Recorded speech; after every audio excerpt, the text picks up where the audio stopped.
The Maratha Empire or the Maratha Confederacy was an Indian power that existed from 1674 to 1818. At its peak, the empire covered a territory of over 2.8 million km². The Marathas are credited to a large extent for ending the Mughal rule in India. The Marathas are the Hindu warrior group from the western Deccan Plateau that rose to prominence by establishing a Hindavi Swarajya. According to the Encyclopaedia Britannica, the Maratha group of castes is a largely rural class of peasant cultivators, landowners, and soldiers. The Marathas became prominent in the 17th century under the leadership of Shivaji, who revolted against the Adil Shahi dynasty and the Mughal Empire, and carved out a rebel territory with Raigad as his capital. The Marathas had learned Mughal military skills from Shivaji's father, who acquired this knowledge and skills through his time serving as a Mansabdar under Mughal Emperor Shah Jahan. Known for their mobility,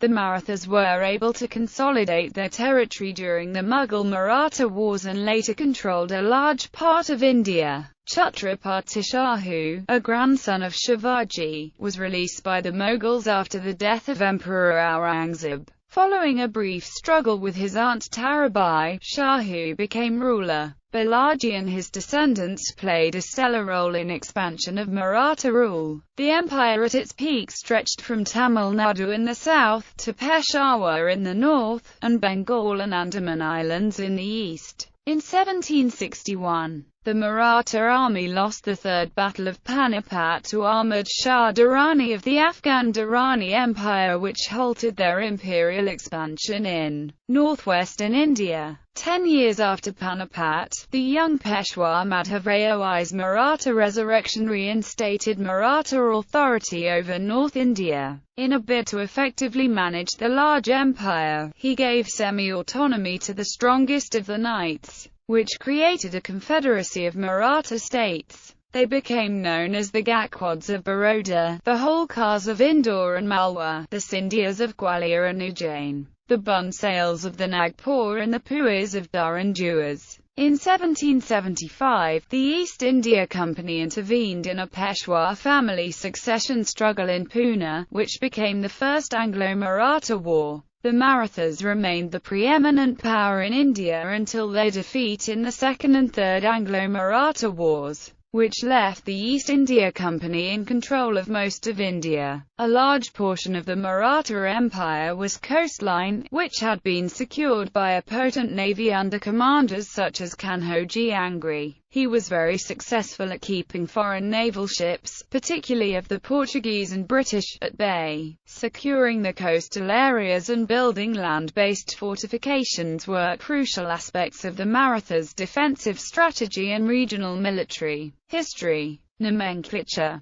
The Maratha Empire is also referred to as the Maratha Confederacy. The historian Babur Ramasak says that the former is a designation preferred by Indian nationalists, while the latter was that used by British historians. She notes neither term is fully accurate since one implies a substantial degree of centralization and the other signifies some surrender of power to a central government and their long-standing core of political administrators. Maratha power was fragmented among several discrete fragments. Although, at present the word Maratha refers to a particular caste of warriors and peasants, in the past the word has been used to describe Marathi people, including Marathas themselves. Brief history. The empire had its head in the Chhatrapatis de jure, but the de facto governance was in the hands of the Peshwas from 1720s onwards, and with the death of Madhavrao I, various chiefs played the role of the de facto rulers in their own regions.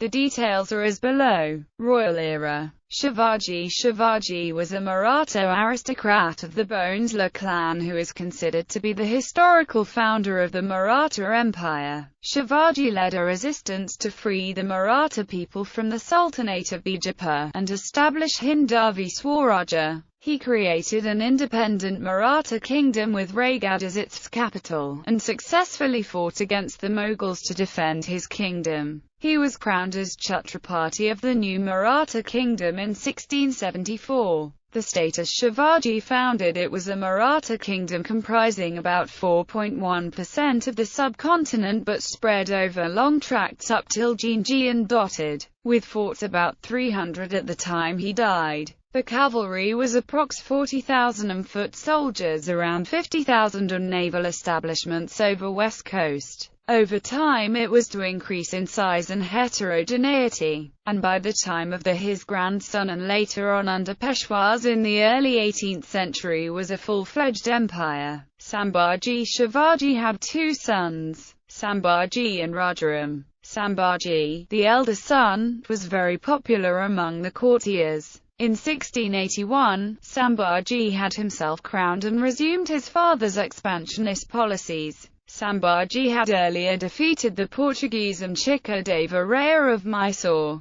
to nullify any Rajput-Maratha alliance, as well as the Deccan Sultanates. The Mughal Emperor Aurangzeb himself headed south in 1681. With his entire imperial court, administration, and an army of about 500,000 troops he proceeded to build the empire, gaining territories such as the Sultanates of Bijapur and Golconda. During the 8 years that followed, Sambhaji led the Marathas, never losing a battle or a fort to Aurangzeb. In early 1689, Sambhaji called his commanders for a strategic meeting at Sangameshwar to consider a final onslaught on the Mughal forces. In a meticulously planned operation, Ganoji Shirkuh and Aurangzeb's commander, Mukarrab Khan, attacked Sangameshwar when Sambhaji was accompanied by a few men. Sambhaji was ambushed and captured by Mughal troops on 1 February 1689. He and his advisor, Kavi Kailash, were taken to Bahadurgarh, where they were executed for rebellion against the Mughals on the 11th of March 1689. Rajaram and Tarabai. Upon Sambhaji's death, Rajaram, his half-brother, assumed the throne. The Mughal siege of Raigad continued and he had to flee to Vishalgarh and then to Jinji for safety. From there the Marathas raided Mughal territory and many forts were recaptured by Maratha commanders such as Santaji Gorpade, Dunaji Jadhav, Parshuram Pant Pratanidi, Shankaraji Narayan Sakariv, and Melgiri Pandit. In 1697, Rajaram offered a truce but this was rejected by Aurangzeb. Rajaram died in 1700 at Sinagad. His widow, Tarabai, assumed control in the name of her son, Ramaraja. She led the Marathas against the Mughals and by 1705 they had crossed the Narmada River and entered Malwa, then in Mughal possession. Malwa was a decisive battle as a result of which the Mughals lost their preeminent position on the Indian subcontinent. Subsequent Mughal emperors were mere titular rulers. The Marathas emerged victorious after a prolonged and fiercely fought struggle and their success laid the foundations for the later imperial conquest achieved under the Peshwas. Shahu. After Aurangzeb's death in 1707, Shahuji, son of Sambhaji, was released by Bahadur Shah I, the new Mughal emperor, but his mother was kept a hostage of the Mughals in order to ensure that Shahuji adhered to the release conditions. Upon release, Shahu immediately claimed the Maratha throne and challenged his aunt Tarabai and her son. This promptly turned the now splintering Mughal-Maratha war into a three-cornered affair. The states of Satara and Kolhapur came into being in 1707, because of the succession dispute over the Maratha kingship. However, Shahu was finally accepted as Chhatrapati of the Marathas. His mother was still held captive and he could only obtain her release in 1719 when the Marathas became strong enough. Shahu appointed the Peshwa, Balaji Vishwanath, as Peshwa. During regime of Shahu, Raghuji Bhosale expanded the empire in east reaching present-day Bengal. Senapati Dabud expanded in west. Peshwa Bajirao and his three chiefs Pawa, Holkar and Scindia expanded in north.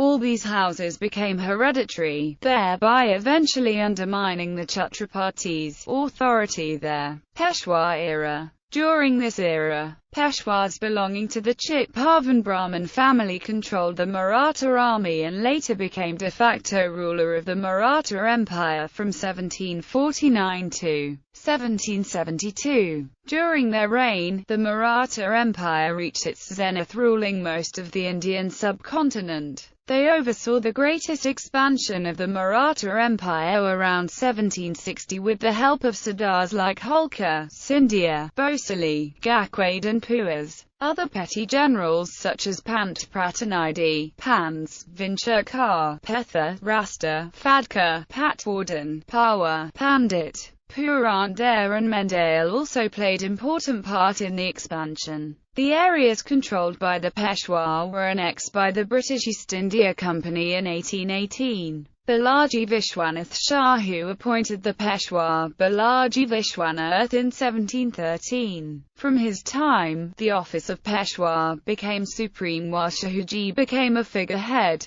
His first major achievement was the conclusion of the Treaty of Lonavala in 1714 with Kanhoji Angry, the most powerful naval chief on the western coast. He later joined Shahu. In 1719, an army of Marathas marched up to Delhi along with Sayyid Hussain Ali, the Mughal governor of Deccan, and managed to depose the Mughal emperor. Thus, Marathas realized for the first time their potential to make and unmake Mughal emperors. Baji Rao I. After Balaji Vishwanath's death in April 1720, his son, Baji Rao I, was appointed Peshwa by Shahu. Baji Rao is credited with expanding the Maratha Empire, especially in the north. He fought over 41 battles before his death in 1740 and is reputed to have never lost one. The Battle of Pakht was a land battle that took place on 28 February 1728 at the village of Pakht, near the city of Nashik, Maharashtra, India, between Baji Rao I and the Nizam-ul-Mulk of Hyderabad.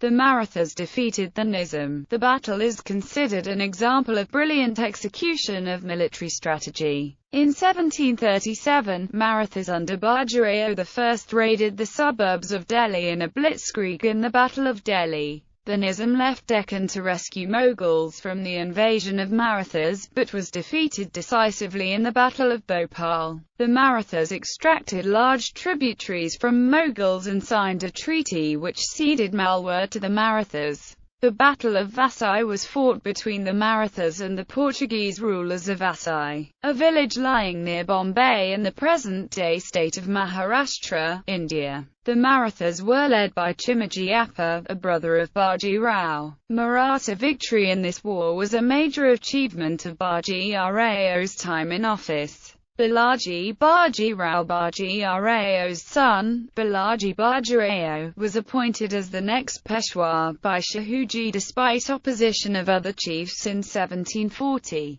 The Maratha forces came down upon Arcot and defeated the Nawab of Arcot, Dust Ali, in the pass at Damil Cherry. In the war that followed, Dust Ali, one of his sons Hassan Ali, and a number of other prominent persons lost their lives. This initial success at once enhanced Maratha prestige in the south. From Damil Cherry, the Marathas proceeded to Arcot, which surrendered to them without much resistance. Then, Raghuji invaded Trichinopoly in December 1740. Unable to resist, Chanda Saheb surrendered the fort to Raghuji on 14 March 1741. Chanda Saheb and his son were arrested and sent to Nagpur. After the successful campaign of Karnatak and the Battle of Trichinopoly, Raghuji returned from Karnatak. He undertook 6 expeditions in Bengal from 1741 to 1748.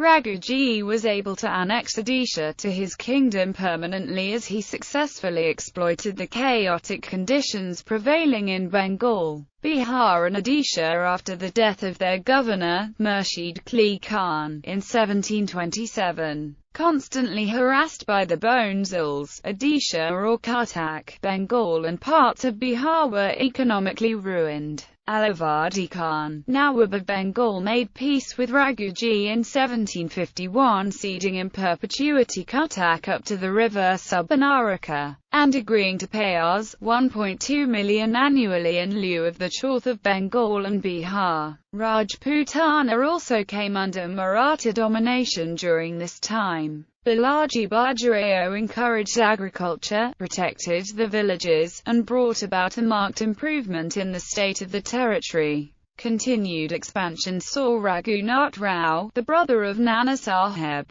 pushing in the wake of the Afghan withdrawal after Ahmed Shah Abdali's plunder of Delhi in 1756. Delhi was captured by Maratha army under Raghunath Rao in August 1757, defeating Afghan garrison in the Battle of Delhi. This laid the foundation for the Maratha conquest of northwest India. In Lahore, as in Delhi, the Marathas were now major players. After Battle of Attock, 1758, the Marathas captured Peshawar, defeating the Afghan troops in the Battle of Peshawar on 8 May 1758. In 1759, the Marathas under Sadashiv Rao responded to the news of the Afghans' return to North India by sending a big army to North. Bar's force was bolstered by some Maratha forces under Holkar, Scindia, Gaikwad and Govind Palmbundle. The combined army of over 100,000 regular troops had recaptured the former Mughal capital, Delhi, from an Afghan garrison in August 1760. Delhi had been reduced to ashes many times due to previous invasions, and in addition there being acute shortage of supplies in the Maratha camp, Bar ordered the sacking of the already depopulated city. He is said to have planned to place his nephew and the Peshwa's son, Vishwas Rao, on the Mughal throne. By 1760, with defeat of the Nizam in the Deccan, Maratha power had reached its zenith with a territory of over 2,800,000 square kilometers acres. Ahmad Shah Durrani, then called Rohias and Nawab of Oudh to assist him in driving out infidel Marathas from Delhi. Huge armies of Muslim forces and Marathas collided with each other on 14 January 1761 in the Third Battle of Panipat. The Maratha army lost the battle, which halted imperial expansion. The Jats and Rajputs did not support the Marathas. Their withdrawal from the ensuing battle played a crucial role in its result. Hindutva sympathizing historians have criticized the Maratha treatment of fellow Hindu groups. Kaushik Roy says, the treatment of Marathas with their co-religionist fellows, Jats and Rajputs, was definitely unfair, and ultimately they had to pay its price in Panipat, where Muslim forces had united in the name of religion. The Marathas had antagonized the Jats and Rajputs by taxing them heavily, punishing them after defeating the Mughals and interfering in their internal affairs. The Marathas were abandoned by Raja Surajmala Bharatpur and the Rajputs, who quit the Maratha alliance at Agra before the start of the Great Battle, and withdrew their troops. As Maratha General Sadashiv Rao did not heed the advice to leave soldiers' families and pilgrims at Agra and not take them to the battlefield with the soldiers, rejected their cooperation. Their supply chains did not exist. Peshwa Madhav Rao, the first Peshwa Madhav Rao I, was the fourth Peshwa of the Maratha Empire. It was during his tenure that the Maratha resurrection took place. He worked as a unifying force in the Maratha Empire. He personally moved to the south to subdue Nizam and Mysore to assert Maratha power in the south. To north, he sent his generals like Bhonsle, Scindia, Holkar, etc., who re-established Maratha authority there by the early 1770s. Professor G.S. Chabra wrote, young though he was, Madhav Rao had a cool and calculating head of a seasoned, inexperienced man. The diplomacy by which he could win over his uncle Raghubar when he had no strength to fight, and the way he could crush his power when he had the means to do so later on, proved in him a genius who knows when and how to act. The formidable power of the Nizam was crushed. Hyder Ali, who was a terror even to the British, was effectually humbled, and before he died in 1772, the Marathas were almost there in the north where they had been before Panipat. What could not have the Marathas achieved if Madhav had continued living just for a few years more? Destiny was not in favor of the Marathas. The death of Madhav was a greater blow than the defeat of Panipat, and from this blow they could never again recover. Assessing the impact of the loss of Madhav Rao, British historian James Grant Duff wrote, "And the plains of Panipat were not more fatal to the Maratha Empire than the early end of this excellent prince. His death is considered to be the most fatal blow to the Maratha Empire, and from that time Maratha power started to move on a downward trajectory, with working as a confederacy than an empire." He died at the age of 27 in 1772.